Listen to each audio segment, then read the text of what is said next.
सबसे पहले आइए समझते हैं कि एलियन का मतलब क्या होता है। जब हम एलियन कहते हैं तो हमारा मतलब किसी भी ऐसे जीव से होता है जो हमारी पृथ्वी पर पैदा नहीं हुआ हो। यह एक छोटे से बैक्टीरिया जैसा हो सकता है जो किसी दूसरे ग्रह की मिट्टी में रहता हो, या फिर यह हमारी तरह सोचने समझने वाला कोई बड़ा जीव भी हो सकता है, जैसा हम फिल्मों में देखते हैं। एलियन का मतलब सिर्फ हरे रंग के बड्ढे सिर वाले प्राणी नहीं है। असल में अगर किसी और ग्रह पर पानी में तैरने वाली छोटी सी मछली भी मिल जाए तो उसे भी हम एलियन ही कहेंगे। तो एलियन का सीधा सादा मतलब है पृथ्वी के बाहर का जीवन। अब सोचिए कि हमारा ब्रह्मांड कितना विशाल है, कितना बड़ा है। हमारी पृथ्वी तो बस एक छोटे से सौर मंडल का हिस्सा है और हमारा सूरज अरबों तारों में से सिर्फ एक है। ये सभी तारे हमारी आकाशगंगा, जिसे हम मिल्की वे कहते हैं, में मौजूद हैं। लेकिन रुकिए, कहानी यहीं खत्म नहीं होती। हमारे ब्रह्मांड में मिल्की वे जैसी अरबों खरबों आकाशगंगाएं हैं। हर आकाशगंगा में अरबों तारे हैं और उन तारों के चारों ओर घूमने वाले ग्रह भी हो सकते हैं। जब आप इन संख्याओं के बारे में सोचते हैं तो यह कल्पना करना मुश्किल हो जाता है कि इतने बड़े ब्रह्मांड में केवल हमारी पृथ्वी पर ही जीवन हो। यह तो ऐसा हुआ जैसे आप समुद्र से एक चम्मच पानी निकालें और कहें कि इसमें भेल नहीं है, इसलिए पूरे समुद्र में कहीं भेल नहीं हो सकती। इस विशालता को समझने के लिए एक और उदाहरण लेते हैं। मान लीजिए पृथ्वी पर जितने भी समुद्र तट हैं, उन पर जितने भी रेत के कण हैं, ब्रह्मांड में उससे भी कहीं ज्यादा तारे हैं। अब सोचकर देखिए, क्या इतने सारे तारों के आसपास घूमने वाले ग्रहों में से किसी एक पर भी जीवन की संभावना नहीं होगी? वैज्ञानिकों का मानना है कि सिर्फ हमारी आकाशगंगा में ही ऐसे करोड़ों ग्रह हो सकते हैं जहां जीवन पनपने के लिए सही माहौल हो, यानी जहां न तो बहुत ज्यादा गर्मी हो और न ही बहुत ज्यादा ठंड, और जहां पानी तरल रूप में मौजूद हो सकता है। तो सवाल यह नहीं है कि क्या एलियन मौजूद हैं, बल्कि यह है कि वे कहाँ हैं और हम उनसे अब तक मिले क्यों नहीं हैं। यह ब्रह्मांड के सबसे बड़े रहस्यों में से एक है। हो सकता है कि वे हमसे बहुत दूर हों, या शायद वे इतने अलग हों कि हम उन्हें पहचान ही न पा रहे हों। हो सकता है कि वे अभी तक हमारी तरह विकसित ही न हुए हों, या हमसे कहीं ज्यादा आगे निकल चुके हों। जब हम रात में आकाश को देखते हैं तो हम असल में समय में पीछे देख रहे होते हैं, क्योंकि तारों की रोशनी को हम तक पहुंचने में लाखों साल लग जाते हैं। तो हम जो देख रहे हैं वह उनका अतीत है, वर्तमान नहीं। वैज्ञानिक कई दशकों से इस सवाल का जवाब खोजने में लगे हुए हैं, लेकिन अब तक हमें कोई पक्का सबूत नहीं मिला है। इसका मतलब यह नहीं है कि उन्होंने कोशिश नहीं की। वैज्ञानिकों ने बहुत शक्तिशाली दूरबीनें बनाई हैं, जिन्हें हम टेलीस्कोप कहते हैं। ये टेलीस्कोप अंतरिक्ष में बहुत दूर तक देख सकते हैं और दूसरे ग्रहों के बारे में जानकारी इकट्ठा कर सकते हैं। वे यह पता लगाने की कोशिश करते हैं कि क्या किसी ग्रह के वायुमंडल में ऑक्सीजन, मीथेन या पानी जैसी गैसें हैं जो जीवन का संकेत हो सकती है। यह कुछ ऐसा है जैसे आप दूर से किसी जंगल को देखकर यह अनुमान लगाएं कि वहां जानवर हो सकते हैं, क्योंकि आपको वहां हरियाली और पानी के स्रोत दिखाई दे रहे हैं। एक बहुत ही दिलचस्प प्रोजेक्ट है जिसका नाम सेटी है, यानी search for extra terrestrial intelligence. इस प्रोजेक्ट में वैज्ञानिक बड़े बड़े रेडियो टेलीस्कोप का इस्तेमाल करके अंतरिक्ष से आने वाले किसी भी अजीब या खास सिग्नल को सुनने की कोशिश करते हैं। उनकी सोच यह है कि अगर कोई विकसित सभ्यता होगी तो हो सकता है कि वे हमारी तरह रेडियो तरंगों का इस्तेमाल कर रही हों। यह वैसा ही है जैसे आप रेडियो पर अपना पसंदीदा गाना सुनते हैं। वैज्ञानिक इसी तरह के किसी सिग्नल का इंतजार कर रहे हैं जो किसी दूसरे ग्रह से आ रहा हो। अब तक उन्हें ऐसा कोई सिग्नल नहीं मिला है जो किसी एलियन ने भेजा हो, लेकिन खोज अभी भी जारी है।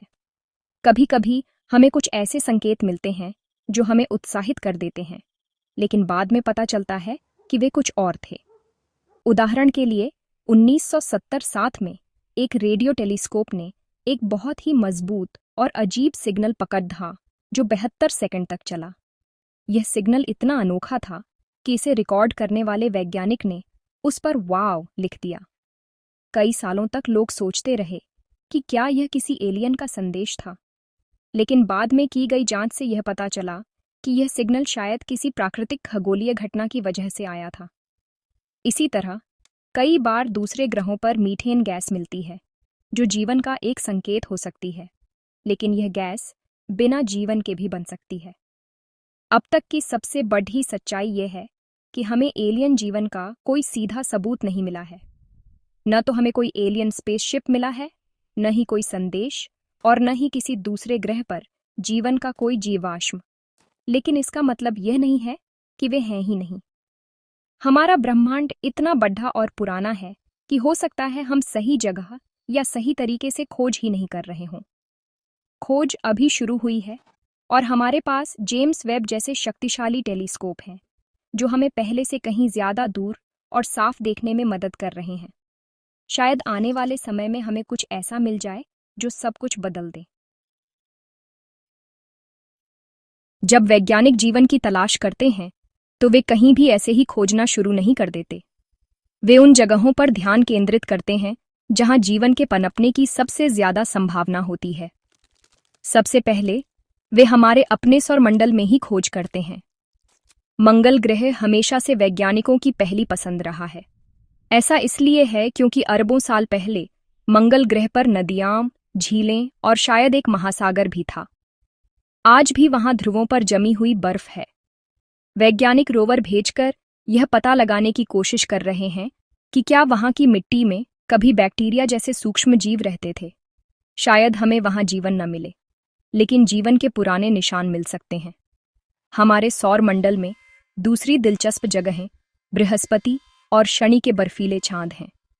बृहस्पति का चांद यूरोपा और शनि का चांद एनसेलाड्स बाहर से तो पूरी तरह बर्फ से ढके हुए हैं, लेकिन वैज्ञानिकों का मानना है कि उनकी बर्फीली सतह के नीचे विशाल तरल पानी के महासागर हो सकते हैं। इन महासागरों में पृथ्वी के समुद्रों से भी ज्यादा पानी हो सकता है।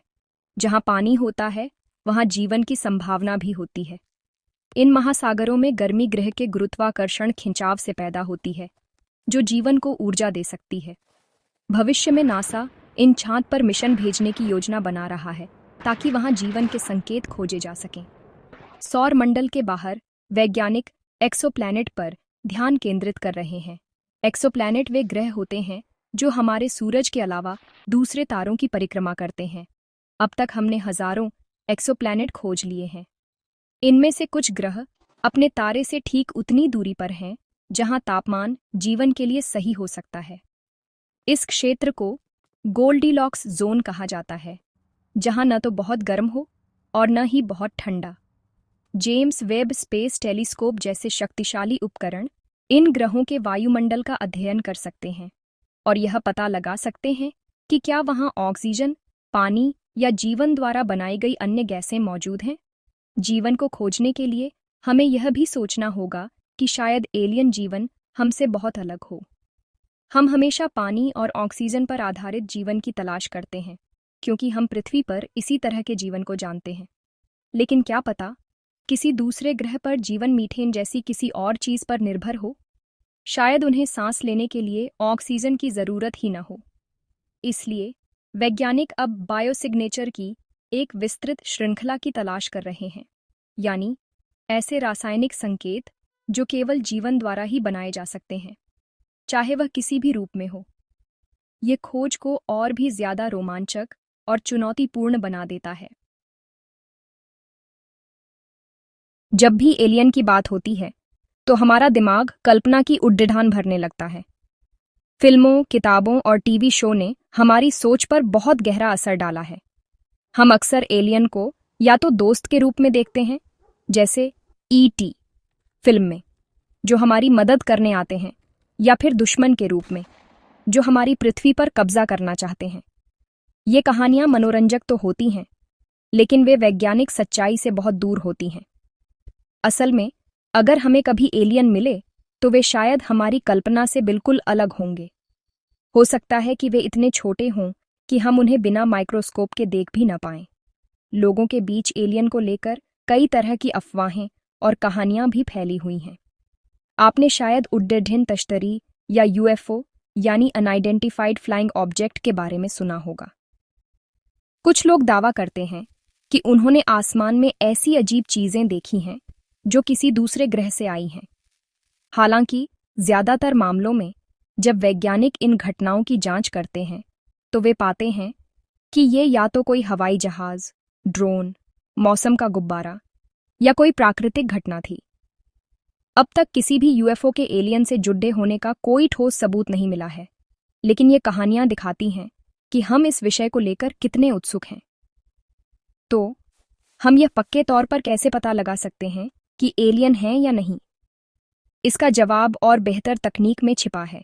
जैसे जैसे हमारे टेलीस्कोप और शक्तिशाली होते जाएंगे, हम दूसरे ग्रहों के वायुमंडल को और भी ज्यादा विस्तार से देख पाएंगे।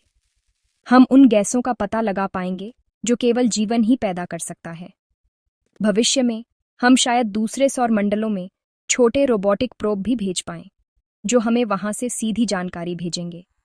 यह एक बहुत लंबा और धीमा काम होगा, क्योंकि सबसे करीबी तारे तक पहुंचने में भी हजारों साल लग सकते हैं। अंत में हमें खुले दिमाग से सोचना होगा। हो सकता है कि एलियन हमसे संपर्क करने की कोशिश ही न कर रहे हों, या शायद वे इतने विकसित हों कि हमारे रेडियो सिग्नल उनके लिए बहुत पुराने जमाने की तकनीक हों। या यह भी हो सकता है कि हम इस विशाल ब्रह्मांड में वाकई अकेले हों, लेकिन जब तक हम पूरी तरह से खोज नहीं कर लेते, तब तक उम्मीद बनी रहेगी। यह खोज सिर्फ एलियन के बारे में नहीं है, बल्कि यह हमें हमारे अपने ग्रह और जीवन के महत्व को भी सिखाती है। चाहे हम अकेले हों या न हों, हमारा ब्रह्मांड रहस्यों और आश्चर्यों से भरा हुआ है, और यही बात विज्ञान को इतना रोमांचक बनाती है।